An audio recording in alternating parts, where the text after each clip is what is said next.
Let me show you the problem. The lock will be installed on the frame complete.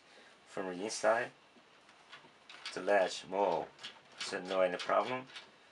But when you want to use the key to unlock, put it in 100 degree, put it in.